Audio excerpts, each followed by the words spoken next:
These 5 cases take us deep into the woods, to places of supposed peace and natural beauty, where the silence was shattered by unimaginable violence. A mother and her 2 young daughters, on a simple vacation, found themselves in the crosshairs of a killer. An experienced hiker vanishes from a popular national park, leaving behind only a single, baffling clue years later. Teenagers, enjoying a camping trip, become victims of a man who believed their deaths could stop earthquakes. A radio host is found executed in a remote section of a volcanic park, with no enemies and no apparent motive. And a young girl, just a stone's throw from her own home, is brutally murdered, her case remaining a dark shadow over her community for decades. These are the stories of idyllic campgrounds and scenic trails that became the final, terrifying chapters in the lives of innocent people. If you find yourself drawn to the mysteries that linger in the darkest corners of our world, hit that like button, let us know where you're watching from in the comments, and make sure you subscribe to Cold Crime Cases. You won't want to miss what we uncover next. Now, let's step into the wild. Case 1, The Vanishing of Peter Jackson. Our first case takes us to the majestic, sprawling wilderness of Yosemite National Park, a place that welcomes millions of visitors each year. It was here, in September of 2016, that 74-year-old Peter Jackson sought the familiar comfort of the trails. Peter was not your average senior citizen. He was in excellent physical condition, an avid and experienced hiker who knew the rugged terrain of the Sierra Nevada. He was a man who found solace in the granite cliffs and ancient sequoias. He had planned a simple solo trip, setting up his base at the White Wolf Campground, a popular spot for those looking to explore the park's northern region. This trip was nothing out of the ordinary for him. On the morning of September 17th, he sent a text message to his son. It was a brief, casual note, simply stating he was heading out for a day hike from his campsite. It would be the last communication anyone ever had with him. The timeline of Peter Jackson's disappearance is as sparse as it is unsettling. He sent that final text message and then, seemingly, stepped out of existence. His plan was to hike, and then return to his campsite. The days began to pass. Back home, his family grew increasingly concerned when they didn't hear from him. They knew his itinerary. He had paid his camping fees at White Wolf through September 21st. When that date came and went with no word, the alarm was officially raised. Park rangers went to his campsite and found it just as he had left it. His vehicle was still there, a silent testament to his presence. His camping gear was undisturbed. Everything was in its place, waiting for a man who would never return. The only thing missing was Peter himself and the small, royal blue daypack he would have taken on his hike. The investigation began immediately, launching one of the most extensive search and rescue operations in Yosemite's recent history. The National Park Service, along with multiple search and rescue teams, scoured the rugged landscape surrounding the White Wolf area. They searched on foot, with canine units, and from the air. The area is a labyrinth of dense forests, steep canyons, and granite domes. For weeks, they looked for any sign, any trace of the experienced hiker. They found nothing. No footprints, no discarded equipment, not a single thread from his clothing. It was as if the wilderness had simply swallowed him whole. By October, with no new leads and the weather turning, the active search was scaled back to what the NPS calls continuous, limited mode. Peter Jackson became a cold case, his face added to the tragic gallery of those who have vanished in America's national parks. For 3 long, agonizing years, there was silence. The family was left with a gaping void of unanswered questions. Then, in August of 2019, a breakthrough, of sorts. A hiker, trekking through the Ackerson Meadow/Aspen Valley area, miles from the White Wolf Campground, stumbled upon a weathered, royal blue daypack. It was identified as Peter Jackson's. The discovery was both a jolt of hope and a source of profound confusion. The location was puzzling. it wasn't on any direct or logical trail leading from his last known point. It was found far from where the initial, intensive searches had been focused.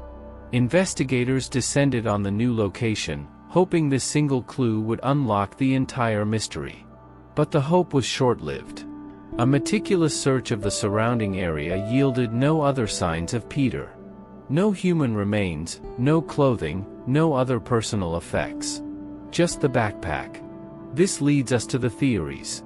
What could have happened to such an experienced hiker in a park he knew? The most straightforward theory is that he suffered an accident. A fall, a sudden medical emergency, or disorientation. It's a vast, unforgiving wilderness, and even the most seasoned outdoorsman can make a fatal mistake. But if that were the case, why was no trace of him ever found, especially after such an exhaustive search?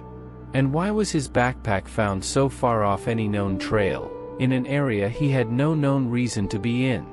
This brings up the more sinister possibility of foul play. Did Peter Jackson cross paths with someone with violent intentions on that remote trail? Could he have been the victim of a random attack, his body deliberately hidden? The discovery of the backpack, and nothing else, almost feels like a taunt, a single breadcrumb dropped to deepen the mystery.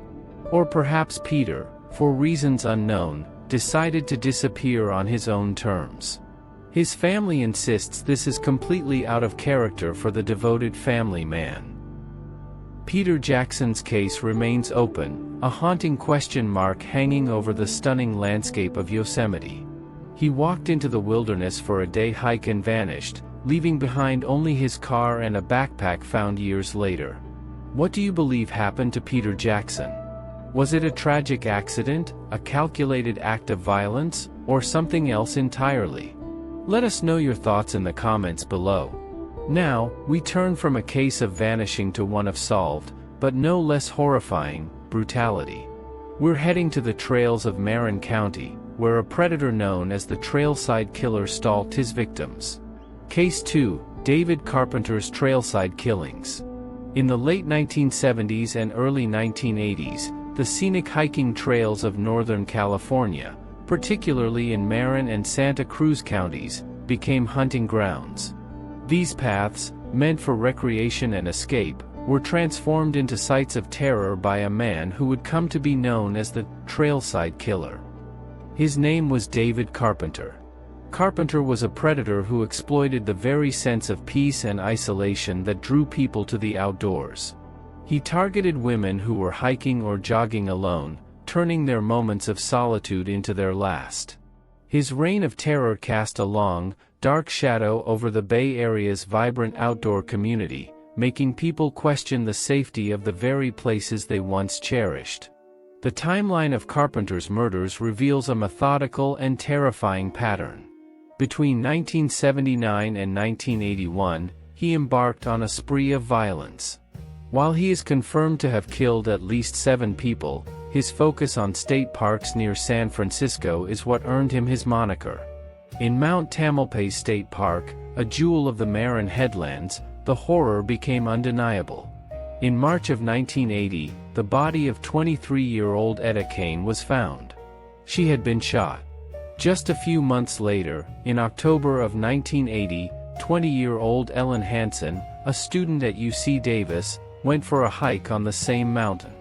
She never returned. Her body was later found. She too had been shot in the head. The killings continued. He would also murder 27-year-old Ann Alderson and 26-year-old Diane O'Connell.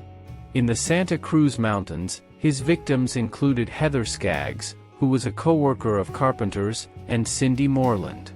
His method was brutal and direct. He would confront his victims on remote sections of trails, often using a firearm, and kill them with ruthless efficiency.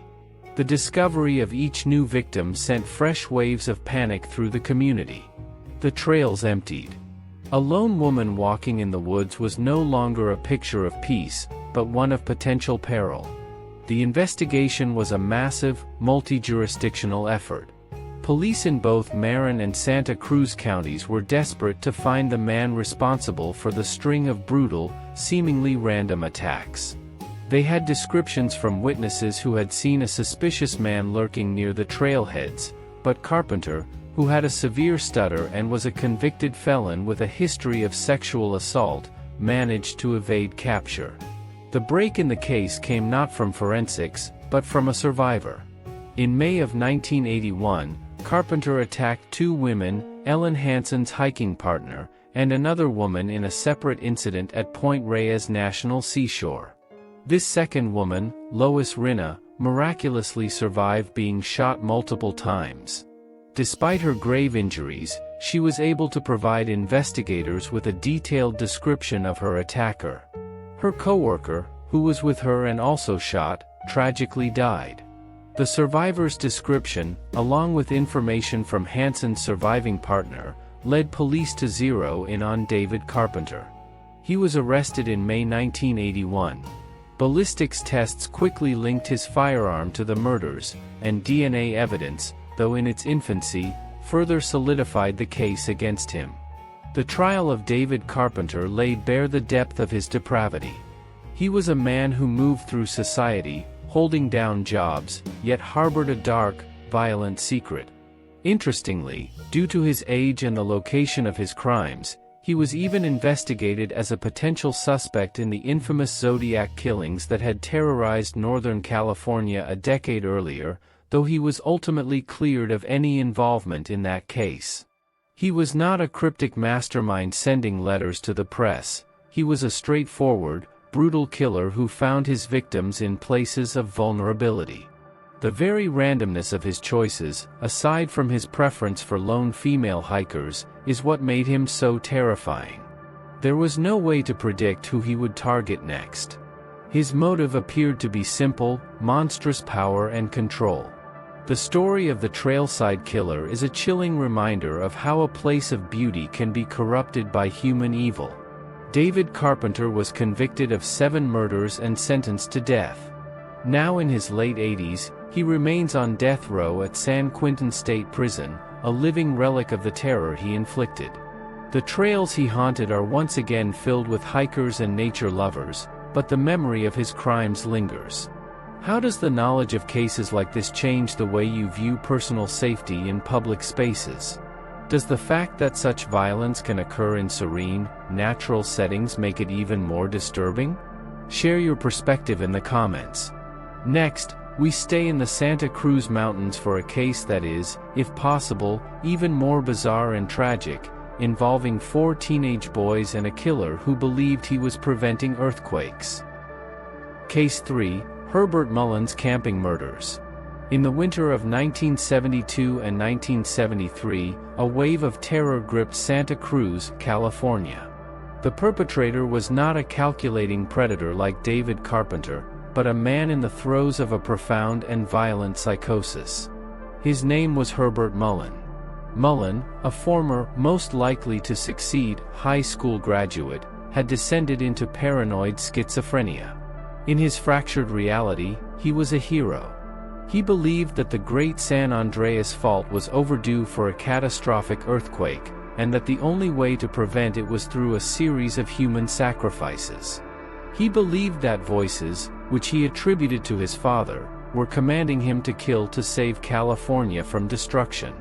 And in February 1973, his delusional mission led him to a campsite in Henry Cowell Redwood State Park, where 4 young men were enjoying a night under the stars. The victims were 4 teenagers, full of life and promise: Robert Spector, 18, David Oliker, 18, Brian Scott Card, 19, and Mark Dreibelbus, 15. They had driven into the mountains to go camping, a rite of passage for many young people in the area. They set up their tent amidst the towering redwoods, likely feeling a sense of freedom and adventure. They had no idea that they had entered the path of a man on a homicidal crusade. Herbert Mullin, armed with a .22 pistol, came across their campsite. In his mind, these 4 boys were not innocent campers, they were necessary sacrifices. He approached their tent in the darkness and opened fire. He shot all 4 of them. He then pulled their bodies out, and to ensure they were dead, he stabbed them. It was a scene of absolute carnage, a brutal, senseless slaughter driven by a mind that had completely broken from reality. The boys were simply in the wrong place at the absolute worst time. The murder of the 4 campers was the gruesome climax of a killing spree that had lasted for months. Mullin's first victim was a homeless man he beat to death in October 1972. His victims were chosen at random. He killed a young woman who gave him a ride, a priest in a confessional to whom he had confessed his dark thoughts, and a woman and her 2 young children. His methods varied, but his motive, in his own mind, remained the same. Each death was a blood offering to the earth, a desperate attempt to forestall a natural disaster. The randomness of the killings created widespread panic. No one knew who would be next or why. The community was on edge, terrified of the unseen killer in their midst. The investigation was frantic, but the lack of connection between the victims made it incredibly difficult to establish a pattern, other than the sheer violence. The spree came to an end on February 13, 1973, just days after the Campground massacre. Mullin was driving when he spotted an elderly man, Fred Perez, working in his yard. He made a U-turn, got out of his car, and shot the man in front of his wife. This time, however, there was a witness. A neighbor saw the shooting, got the license plate number of Mullin's car, and called the police. Herbert Mullin was arrested a short time later, calmly and without incident. Once in custody, he confessed to everything. He explained his entire bizarre and tragic worldview to the investigators, detailing the 13 murders he had committed. He wasn't remorseful, he was proud. He believed he had saved countless lives. His confession and the evidence against him were overwhelming. Herbert Mullin's trial highlighted the complex and often fraught intersection of mental illness and the justice system. His defense argued that he was not guilty by reason of insanity. However, the prosecution contended that he knew what he was doing was wrong, pointing to his attempts to cover his tracks after some of the killings. The jury ultimately found him sane enough to be held responsible for his actions. He was convicted of 10 of the murders and sentenced to life in prison, with the possibility of parole. Over the years, he has been denied parole multiple times and will reportedly be eligible again in 2025. The case of Herbert Mullin is a disturbing look into the horrors that can be unleashed by a diseased mind. The thought that 4 boys on a simple camping trip could be slaughtered for such a delusional reason is profoundly unsettling. Does a motive like Mullin's, born of severe mental illness, make the crime more or less terrifying than one driven by malice or greed? Let us know your thoughts.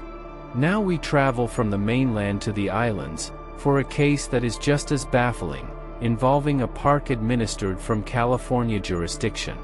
Case 4, the Armin B. Johnson murder. Our next case takes us to the dramatic, volcanic landscapes of Hawaii's Big Island, but its jurisdiction leads back to California's National Park Service investigators. This is the story of Armin B. Johnson, a 44-year-old man who had traded the hustle of Seattle for the laid-back island life. Johnson was a well-known and liked figure in his new community. He was a radio host, a voice that many on the island would have recognized. In April of 2005, he was living his dream. But on April 13th, that dream came to a violent and mysterious end on the edge of Hawaii Volcanoes National Park. He wasn't the victim of a volcanic eruption or a hiking accident.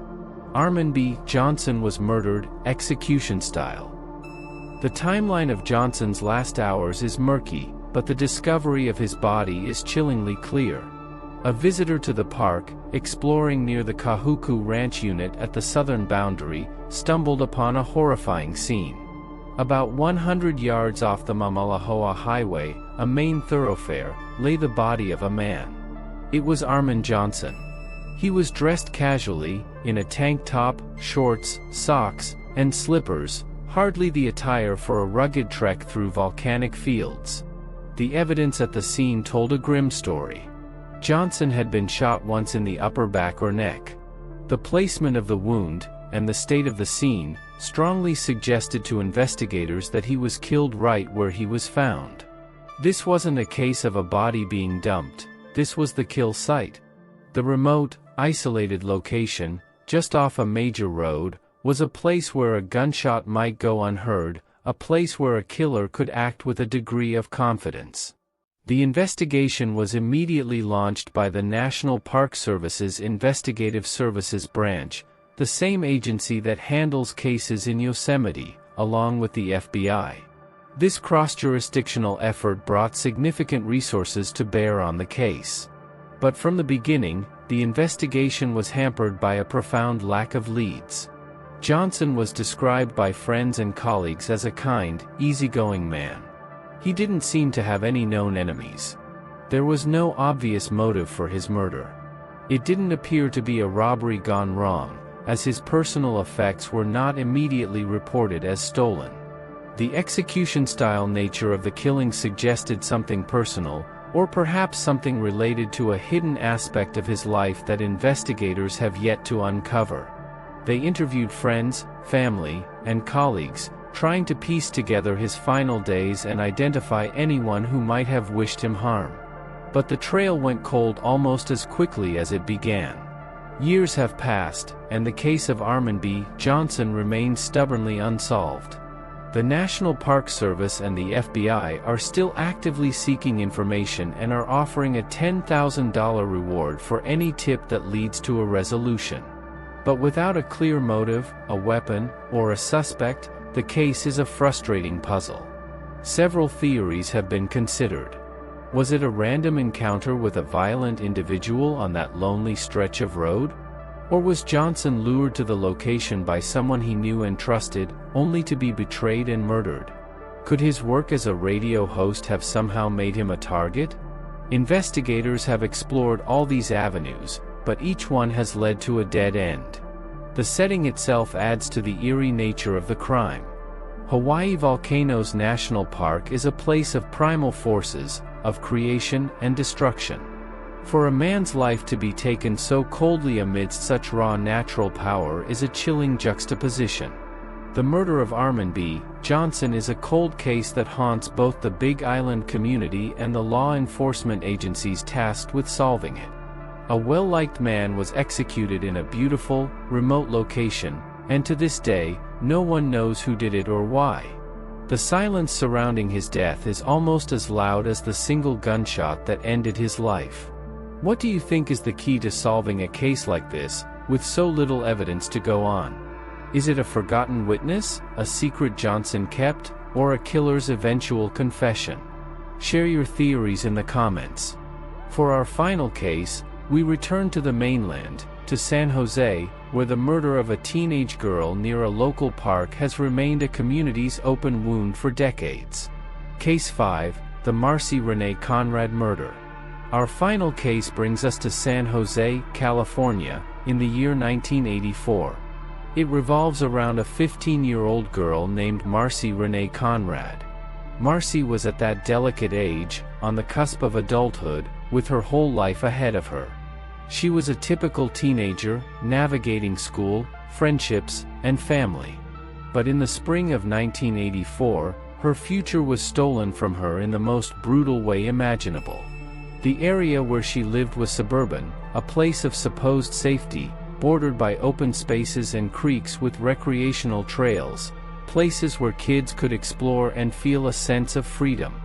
It was in one of these liminal spaces, between the safety of home and the wildness of nature, that Marcy's life came to a violent and tragic end. The known timeline of Marcy's final day is tragically short. She was last seen leaving her family's home. What happened in the hours that followed is a dark void in the official record, a period of terror that can only be pieced together from the horrific evidence left behind. Sometime after she left her house, Marcy was attacked. Her body was later discovered in a creek bed not far from her residence. The location was near one of the area's many recreational trails, a place that should have been harmless. The discovery sent a shockwave of fear and grief through the San Jose community. This wasn't a distant headline, this was a local girl, murdered in her own neighborhood. The investigation into Marcy's death revealed the true horror of what had happened to her. The evidence was clear: she had not only been murdered, but she had also been the victim of a violent sexual assault. The brutality of the crime was staggering, leaving even seasoned investigators shaken. The San Jose Police Department launched an intensive investigation, pouring countless hours into finding her killer. They interviewed family, friends, and anyone who might have seen something unusual in the area around the time of her disappearance. They scoured the crime scene for clues, hoping for a piece of evidence, a fingerprint, a fiber, anything that would lead them to the person responsible. But despite their best efforts, the investigation stalled. No credible suspects were ever publicly named or charged. The case, filled with so much violence and grief, went cold. Over the nearly 4 decades that have passed since Marcy's murder, the case has never been forgotten, especially by law enforcement. It remains an open and active investigation within the San Jose Police Department's Cold Case Unit. As forensic technology has evolved, Marcy's case has been revisited. Evidence collected in 1984 has been subjected to modern DNA analysis, a tool that investigators back then could only have dreamed of. This has offered a glimmer of hope that a genetic profile might be developed and matched to a suspect in a criminal database. But so far, even with these scientific advances, the case remains unsolved. The identity of the person who committed this monstrous act remains a mystery. The leading theory is that this was likely a crime of opportunity, committed by a predator who saw a young girl in a vulnerable situation and chose to act on his violent impulses. The proximity to her home suggests the killer may have been local, someone familiar with the network of trails and creeks that snake through the area, someone who knew how to use the landscape to their advantage. The murder of Marcy Renee Conrad is a particularly harrowing cold case. The combination of her young age, the brutal nature of the crime, and the fact that it happened so close to the sanctuary of her own home is a parent's worst nightmare. For her family, the decades have brought no answers, no justice, and no peace. The question of who did this, and whether they are still out there, has lingered over the community for a generation. For a crime of such violence to go unsolved for so long is a profound tragedy. Do you believe advances in genetic genealogy could finally be the key to cracking Marcy's case? Let us know your thoughts below. These 5 cases remain a dark stain on some of California's most beautiful landscapes. From the high peaks of Yosemite to the redwood forests of Santa Cruz, the specter of violence lingers. Somewhere out there, someone knows something about the disappearance of Peter Jackson, the murder of Armand Johnson, or the killing of Marcy Conrad. A secret kept, a guilty conscience, a piece of information thought to be irrelevant could be the key to bringing closure to these families. Which of these cases haunted you the most? Leave your thoughts or theories below, and if we see something compelling, we might include it in a future episode. Don't forget to subscribe to Cold Crime Cases, so you don't miss out on future videos. Subscribe to Cold Crime Cases, where the forgotten never stay forgotten.